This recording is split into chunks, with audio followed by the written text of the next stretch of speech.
pada siang hari ini kita akan melanjutkan topik kuliah The Conduction System ya, sistem konduksi jantung. Jadi seperti yang kalian ketahui dan kalian sudah diskusikan tadi ya, jantung itu dimulai dengan yang namanya pacu jantung alamiah, namanya S-anode ya. S-anode ada letaknya di sini. Kemudian dia ke AV node, jarak-jarak ke AV node itu melalui yang namanya internodal pathway. Nah, internodal pathway ini ada 3 ya, ada anterior, posterior, sama middle gitu ya. Kemudian dari AV node baru ke bundle of His ya. Kemudian dari bundle of His dia terpecah menjadi bundle branch kiri dan bundle branch kanan. Bundle branch kiri ini dia bercabang lagi menjadi 2 ya. Bercabang lagi menjadi 2, menjadi yang anterior ini dan yang posterior gitu ya. Jadi tujuan utama daripada dia memiliki 2 bundle branch ini adalah supaya semakin cepat. Oleh karena dia memiliki sistemik itu dia memiliki tekanan yang tinggi sehingga ventrikel kiri memiliki beban yang tinggi juga. Karena dia memiliki beban yang tinggi juga, dia harus punya kecepatan yang tinggi agar dia bergerak serentak untuk membentuk suatu pressure atau tekanan, gitu ya. Nah, untuk mengetahui sistem konduksi, tentunya kita harus mengetahui komunikasi sel ya. Jadi komunikasi sel di dalam otot jantung itu dia spesialis ya, maksudnya khusus gitu ya. Nah, ada namanya S-anode, dia sebagai pembentuk suatu action potensial ya, karena dia sebagai pacu jantung alamiah. Kemudian dari S-anode itu dia menjalar ke atrium ya.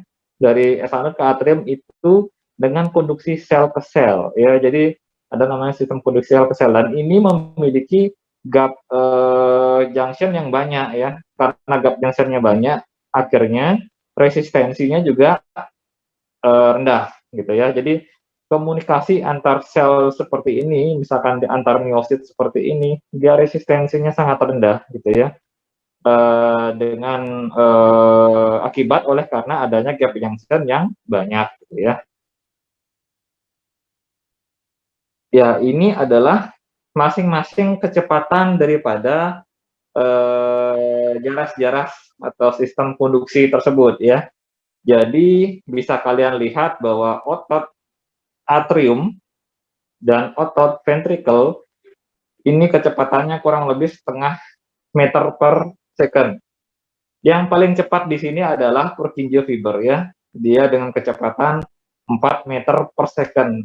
Dan paling menariknya lagi, yang paling lambat adalah si AV node 0,05 meter per second ya. Jadi action potensial itu dia memiliki kecepatannya masing-masing gitu ya, dan kecepatannya itu tergantung daripada si gap junction-nya. Semakin banyak gap junction-nya, resistensi akan semakin rendah, maka kecepatan juga akan semakin cepat gitu ya. Nah, kalau misalkan adik-adik perhatikan di sini, Purkinje fiber itu dia yang paling cepat, kemudian AV node itu dia yang paling lambat.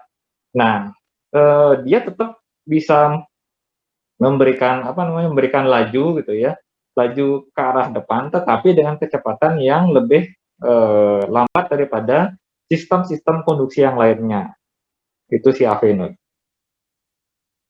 Nah, AV node yang bersifat lambat tersebut, dia memiliki tujuan gitu ya, Dek ya. Nah, tujuannya adalah supaya si atrium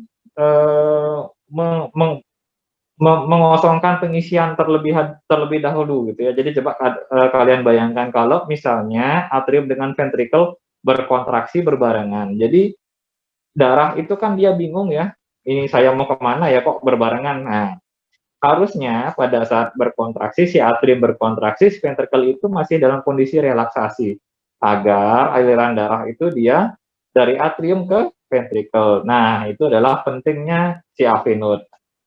Kemudian pentingnya yang kedua atau fungsinya yang kedua adalah dia membatasi ya, membatasi aliran atau frekuensi denyut jantung yang berasal dari atrium. Nah, contohnya ya, mungkin kalian kan masih awam terhadap aritmia ya.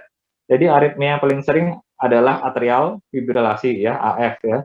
Itu adalah aritmia yang paling sering sekali terjadi di rumah sakit, klinik lah, pokoknya sehari-hari lah ya. Nah, atrial fibrilasi, fibrilasi artinya bergetar, atrial itu ya atrium ya. Jadi kalau misalkan kemarin itu saya sudah sempat mengajarkan di skill bahwa depolarisasi atrium itu ditandai dengan gelombang P yang banyak, ya kan? Jadi gelombang P, nah gelombang P ya. Jadi ditandai dengan gelombang P. Nah sekarang kalau misalkan atrial fibrilasi karena dia bergetar atriumnya berarti ada gelombang P yang banyak. Nah kalau misalkan semua gelombang P itu diteruskan oleh AV node ke ventricle maka jadilah ventricle fibrilasi. Nah suatu ventricle fibrilasi ini kita namakan suatu henti jantung. Jadi semua pasien atrial fibrilasi akan jatuh ke suatu henti jantung. Jadi pasien itu gampang meninggal gitu jadinya ya. Nah, itulah pentingnya si AV node ini, dia membatasi supaya tidak terjadi ventricle fibrilasi. Gitu ya. Kemudian ada fungsinya yang ketiga juga ya, nanti di belakang ya. Tapi saya jelaskan dulu sekarang. AV node itu dia hanya menjaga aliran darah aliran listrik ke depan saja. Dia tidak bolak-balik. Maksudnya kalau sudah dia aliran listrik itu ke ventricle, dia tidak lagi dikembalikan lagi ke atrium. Paham ya? Jadi dia hanya menjaga aliran listrik itu dari atrium ke ventricle, hanya satu arah saja gitu ya.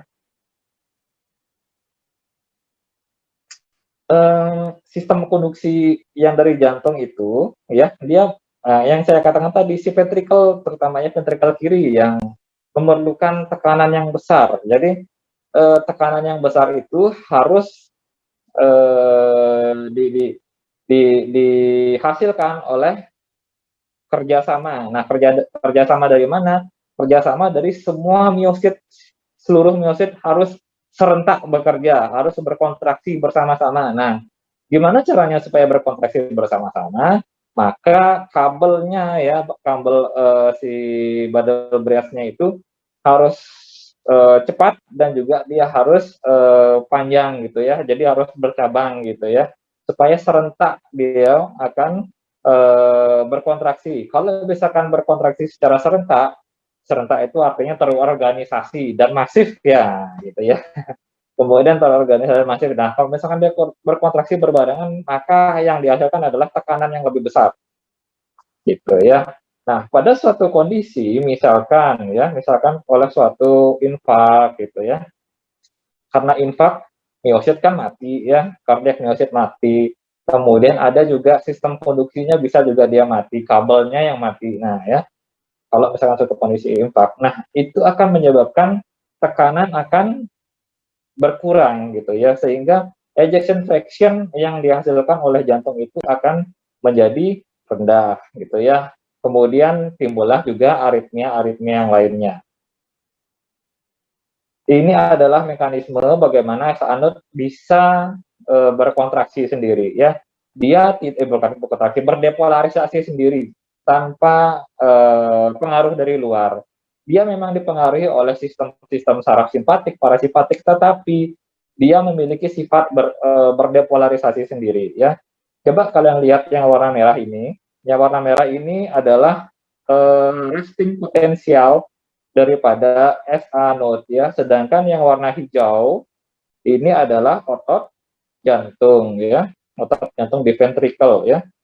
Nah, dia si SA node itu memiliki resting potensial dan leakiness. Jadi dia bocor terhadap ion-ion ya. Jadi pada saat dia sudah mencapai threshold maka akan terjadi depolarisasi ya. Ini adalah titik depolarisasinya, akan menjadi sampai ke puncak. Nah, gitu ya.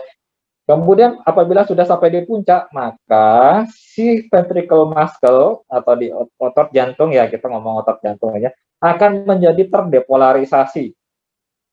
Setelah terdepolarisasi, maka dia akan terjadi kontraksi. Gitu ya. Nah, Untuk mencapai hal tersebut, si SA node dengan si otot jantung itu dia memiliki selisih potensial yang lumayan ya. Jadi kalau misalkan kita lihat di sini potensial daripada ventricle masker itu lebih dari min 80 ya. Sedangkan kalau misalnya si si SA node itu memiliki kurang lebih sekitar 50-an ya. Ini adalah selisihnya. Ini adalah selisih daripada negativitasnya gitu ya.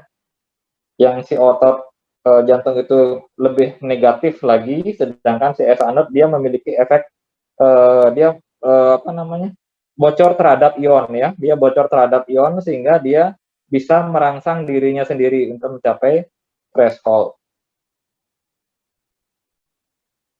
Nah, self excitation ya. Jadi self excitation daripada si SA node itu oleh karena dia kebocorannya terhadap ion-ionnya. Ion tersebut adalah ion sodium dan ion kalsium. Sodium itu natrium ya, Na ya, sedangkan kalsium ya Ca gitu ya. Sehingga pada saat jadi sodium sama kalsium itu kan positif ya, muatannya positif ya. Nah, kalau misalkan kita lihat di gambar yang tadi,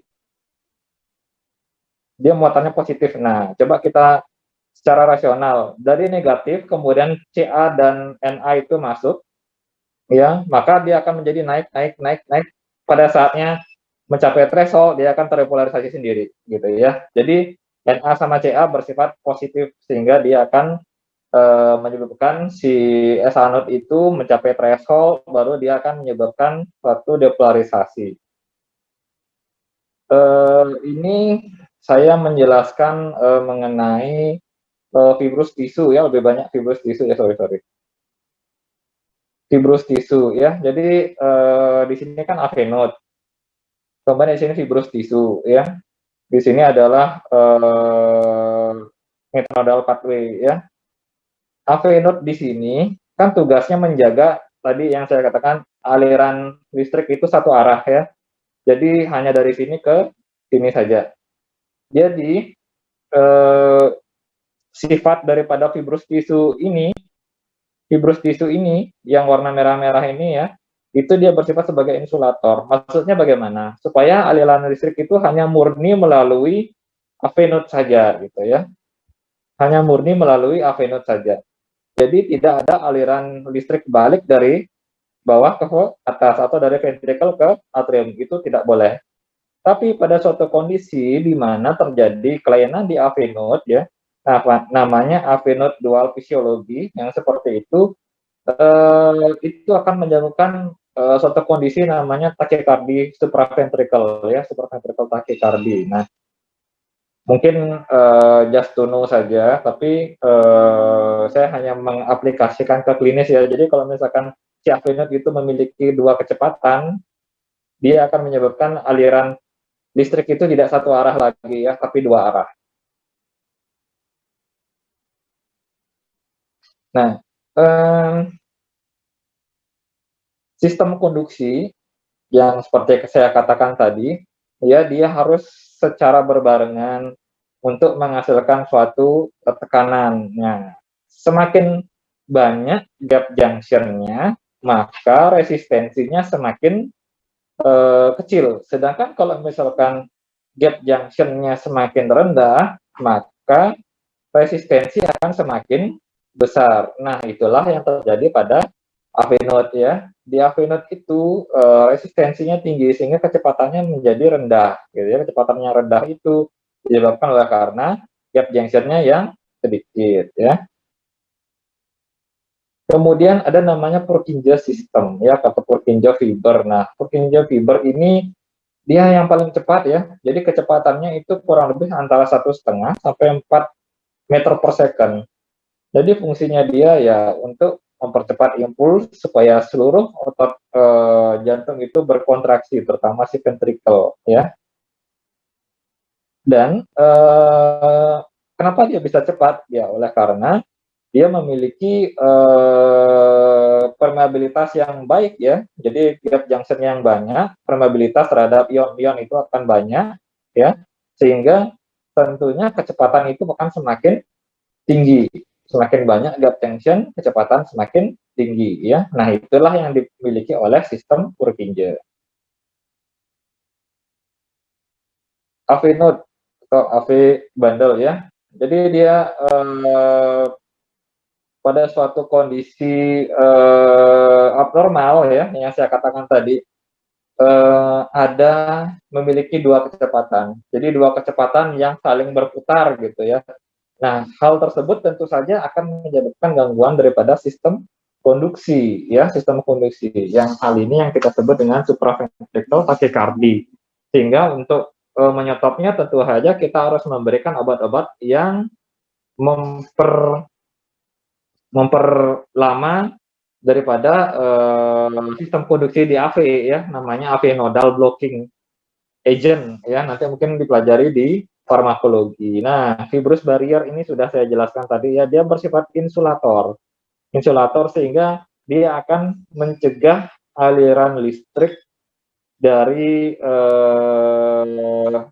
atrium ke ventricle tanpa melalui AV node. Jadi kenapa saya bilang tanpa melalui AV node? Karena pada suatu kondisi abnormal ya, kondisi patologis ada namanya accessories pathway atau jalur aksesoris atau jalur tambahan. Nah, itu adalah suatu kabel yang menghubungkan antara atrium dengan ventricle tanpa melewati AV node. Nah, itu juga berbahaya ya. Dia akan menyebabkan suatu aritmia juga gitu ya.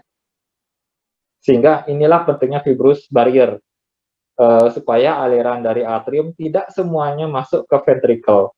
Dia harus melalui AV node ya. Nah, setelah di kabel-kabel tadi, di sistem konduksi tadi, kita sudah sampai ke otot jantungnya, di ventricle muscle-nya. Jadi, aliran sistem konduksi di ototnya sendiri atau di ventricle-nya sendiri, itu dia membentuk terangulasi ya, bentuk spiral ya, double spiral.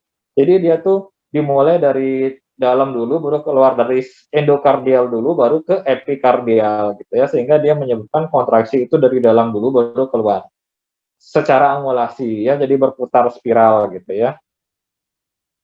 Kemudian coba kalian bayangkan ya, jadi total waktu yang diperlukan ya dari bundle branch sampai ke ujung ventricle ya, ke ujung apa namanya ventricle muscle itu, dia hanya memerlukan waktu 0,06 detik ya. Ini ada gambarnya di sini ya.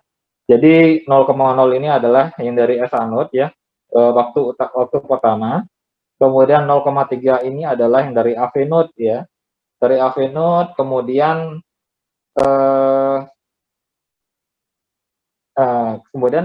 sampai ke bundle office, dari akhir bundle office ini adalah 0,16 second ya. Ini adalah satuannya dalam second ya.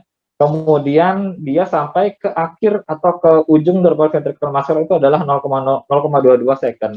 Jadi selisih antara di sini dan juga di sini adalah 0,06 ya. Ya. Sorry ya, 0,06. Jadi dari 0,16 sampai dari ujung sini sampai ke ujung di ventricular muscle itu hanya perlu 0,06 second ya. Bayangkan cepat sekali ya.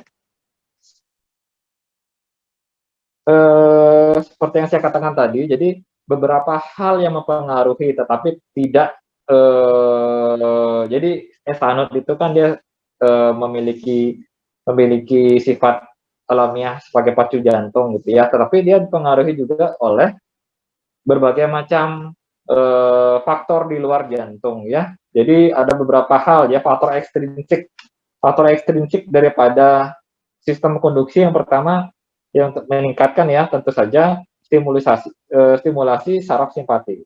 Kemudian antagonis muskarinik. Muskarinik itu bersifat parasimpatik ya. Kalau antagonis berarti dia antagonis parasimpatik berarti menjadi simpatik ya. Kemudian beta adrenoreseptor agonis, kemudian katekolamin ya, hipertiroid. Nah, ini semua akan meningkatkan sistem konduksi, entah dia meningkatkan denyut jantung atau dia meningkatkan kecepatan atau sistem konduksinya. Kemudian yang menurunkan apa saja? Parasimpatis, agonis muskarinik, obat-obatan contohnya beta blocker ya, contoh beta blocker ya bisa prolol, propanolol, atenolol gitu ya. Nanti mungkin akan belajar di farmako ya. Kemudian suatu iskemia atau hipoksia juga bisa menyebabkan. Kemudian blocking daripada natrium dan kalsium karena yang tadi sudah dengar ya untuk masalah leakiness daripada es anode itu disebabkan oleh karena kebocoran daripada ion sodium dan kalsium. Jadi kalau misalkan sodium dan kalsiumnya ini dihambat, maka kecepatan juga akan semakin berkurang. Kemudian ada faktor intrinsik yang mempengaruhi sistem konduksi, tentu saja resistensi ya, resistensi tentu saja ditentukan oleh ada atau tidaknya gap junction banyak atau sedikit ya. Konduksi yang abnormal ya, konduksi abnormal seperti yang saya bahas tadi itu disebabkan oleh karena suatu iskemia atau suatu infak itu akan menyebabkan kontraksi akan semakin berkurang karena selain miokard sel miositnya yang sudah nekrosis tidak bisa berkontraksi. Yang kedua adalah sistem konduksinya. Kalau misalkan sistem konduksinya kena juga nekrosis ya, itu akan menyebabkan kecepatan sistem konduksi itu tidak maksimal. Terjadilah pergerakan sendiri-sendiri. Jadi kalau yang bergerak sendiri-sendiri itu dia tidak bisa menyebabkan tekanan yang baik, yang bagus ya. Kemudian tentu saja akan menyebabkan aritmia itu akan semakin banyak. Nah, salah satu contoh ya, yang tadi saya bilang sebagai aksesoris pathway ya, sebagai aksesoris pathway itu adalah supraventricular tachycardia. Atau misalkan AV node-nya memiliki dua kecepatan juga bisa menyebabkan suatu SVT ya, SVT supraventricular tachycardia ya. Nah, ini saya membahas mengenai EKG sedikit ya. Nah, kalau kemarin itu saya membahas mengenai sedikit mengenai ininya ya, apa namanya, cara pemasangan dan interpretasi dan sedikit mengenai sistem-sistem di dalamnya. Jadi hasil yang kita dapatkan itu adalah namanya elektrokardiogram hasilnya ya. Hasilnya namanya elektrokardiogram, kemudian alatnya namanya elektrokardiograf ya. Tadi jangan sampai ketukar, tapi kita biasanya sering bilang EKG ya, elektrokardiografi. Nah, itu adalah proses secara keseluruhan gitu ya. Nah, alat-alatnya kalau yang dulu ini ya, yang ini alatnya dulu ya, alatnya segede gaban. Jadi kalau sekarang yang seperti ini sudah simple, bahkan bisa baca hasil ya. Jadi misalkan ada ST elevasi, kemudian ada PR interval memanjang, ada V-block gitu ya. Ini bisa baca, tetapi dia tidak namanya alat ya, dia kadang terlalu sensitif ya. Tetap manusia yang paling bagus untuk membaca alat-alat ini ya. Ya, atau membaca hasil EKG ya. Nah, ada namanya lead, ada namanya elektroda ya. Lead itu adalah hasil perekaman ya. Jadi V1, V2, nah itu yang sudah tergambar di kertas itu namanya lead ya. Sedangkan elektroda itu adalah besinya yang ditempelkan gitu ya.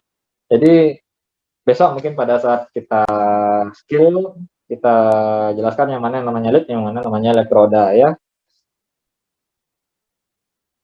Nah, ibarat memfoto ya, sebagai jantung itu adalah pusatnya untuk dilakukan pemotoan. Jadi EKG itu ibaratnya sebagai fotografernya gitu ya. Sedangkan artisnya adalah jantung gitu ya. Jadi dia difoto segala arah ya.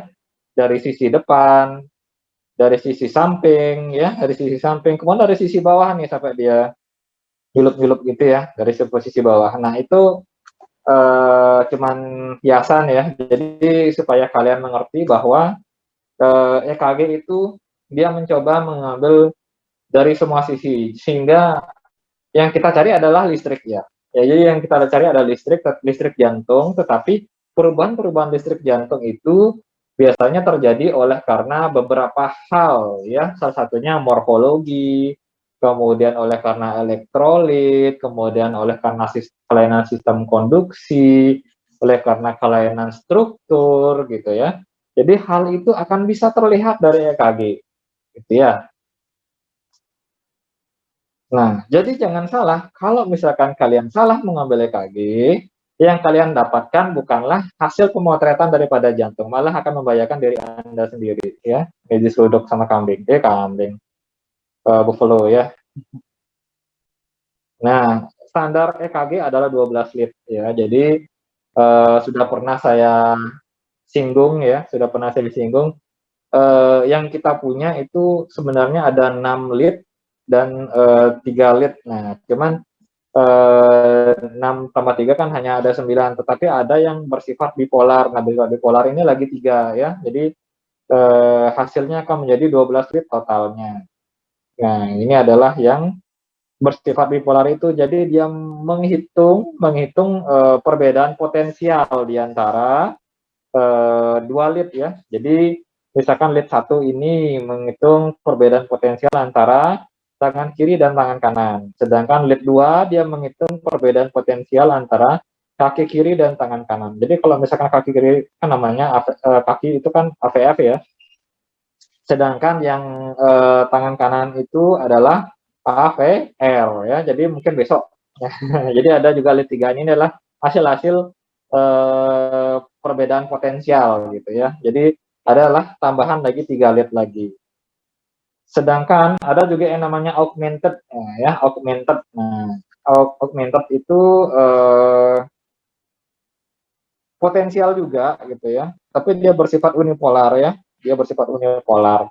Jadi ada yang AVR, ada yang AVL dan ada yang AVF. Jadi nanti masing-masing itu ada di lead ekstremitas ya. Nanti yang kita jepit-jepit di tangan dan di kaki. Ini adalah lead prekordial atau chest lead ya. Untuk chest lead ini untuk pemasangan mungkin kalian sudah jelas, atau kalau misalkan kurang jelas besok akan kita jelaskan lagi di skill lab terbimbing. Ya, terima kasih. Ada yang mau bertanya dulu?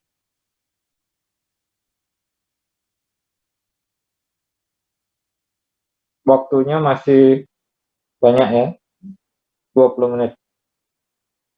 Ada yang mau bertanya?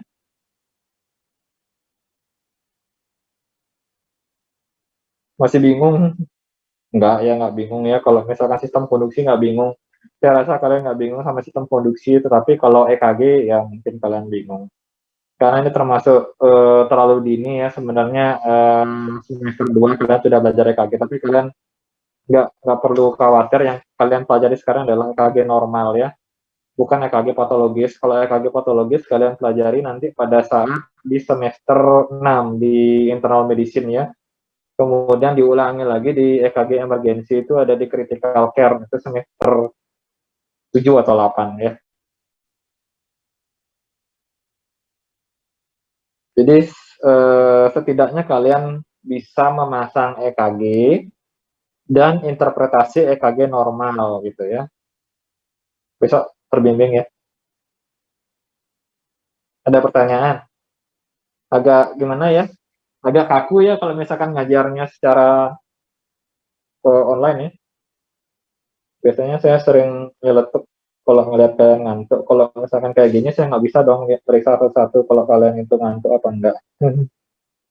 Sepertinya kalian sudah lelah juga ya, karena hari ini kayaknya topiknya padat dari pagi. Sudah ada pemicu, kemudian kuliah-kuliah. Nanti masih ada kuliah ya? Masih ada kuliah. Nah,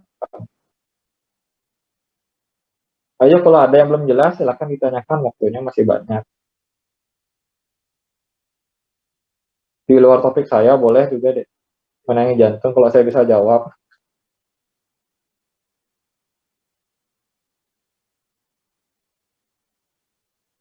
Silakanlah dipikirkan dulu ya.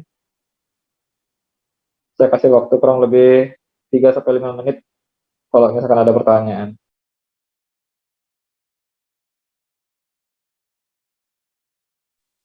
Oh ya, kuliah yang saya berikan sekarang PowerPoint-nya itu cuman prinsip-prinsipnya saja gitu ya. kalau kalian mau belajar mengenai faal secara keseluruhan, sebaiknya baca buku. Jadi jangan khawatir kalau buku faal itu tebel, tetapi isinya sedikit deh. Gitu. Berbeda dengan anatomi ya. Anatomi itu dia sedikit tapi gini, tapi full. Gimana ya saya ngomongnya ya? Banyak hafalan gitu ya. Sedangkan faal itu kalau kalian mengerti proses, itu akan melekat. Yang pertama melekat seumur hidup. Kemudian yang kedua, kalian sudah dapat prinsipnya daripada buku yang tebal itu gitu ya. Jadi kalau saya dulu belajar faal itu paling senang gitu ya. Karena sekalinya saya baca, saya ujian nggak perlu baca lagi gitu ya. Berbeda dengan anatominya. Kalau anatomi itu saya mesti belajar lagi H-1 untuk mempelajari apa namanya nama-nama Latin pembuluh darah gitu misalnya ya. Sedangkan kalau faal itu cuma mengerti proses saja. Nah, mungkin pelajaran Dokter Suyasning itu ada kayak bagan-bagan gitu ya. Nah, itu kalau misalkan kalian tidak mengerti, coba kalian baca lagi di buku ya. Memang kita nanti ada video session. Video session itu kita selalu sempurnakan daripada yang tahun-tahun lalu ya, di mana kalian jebloknya. Biasanya di sana kita tambahkan video sessionnya, tapi itu juga nggak bisa mewakili seluruh isi buku gitu ya. Jadi kalian harus sedikitnya yang membaca gitu ya, membaca praktis. Jadi kalau faal itu cepat mengertinya deh. Jadi cepat, dan kalau misalkan adik konsen gitu ya satu halaman, balik lagi halaman berikutnya cepat-cepat seperti itu. Berbeda dengan pelajaran-pelajaran lainnya. Dia bukan menjelekkan ya, tapi itu yang saya rasakan gitu deh, sebagai mahasiswa dulu.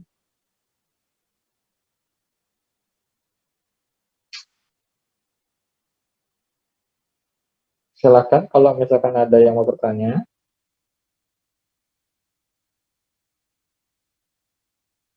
Biasanya mahasiswa yang lulus kardio itu yang logikanya bagus ya, yang logikanya bagus. Kalau misalkan secara logikanya bagus, kemudian memahami proses itu bagus, saya kira yang lainnya akan mengikuti gitu ya. Faal, biokimia, kemudian patologis tentu saja kan kalau misalkan sudah belajar yang fungsinya secara normal, kalau yang patologis kan tinggal di dinegatifkan saja. Semua yang normal-normal dinegatifkan itu hasilnya patologis gitu ya. Kemudian obat-obatan, nah farmakologi itu dia masuknya di masing-masing kelainan-kelainan itu gitu ya.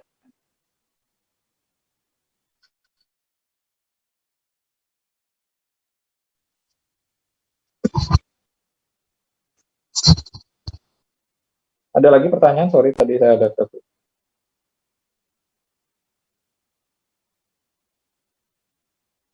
Belum ada, yakin belum ada. Oke, besok kita ketemu lagi di Skill Lab ya. Di Skill Lab besok saya bisa hadir. Kemudian kalau misalnya ada pertanyaan yang mungkin masih kalian ingin tahu mengenai EKG ya, boleh menanyakan langsung sama saya atau pada saat pleno. Tapi saya harapkan sih pleno udah nggak ada pertanyaan lagi. Itu artinya saya sukses mengajar kalian kalau misalkan ada pertanyaan. Tapi lebih sukses lagi kalau misalkan kalian lulus semua ya. Oke, kalau gitu tidak ada pertanyaan ya. Benar nggak ada pertanyaan ya? Ya kalau gitu selamat siang. Saya izin live ya kalau gitu ya Dek ya. Terima kasih dokter. Terima kasih dokter. Terima kasih dokter. Terima kasih dokter. Terima kasih dokter.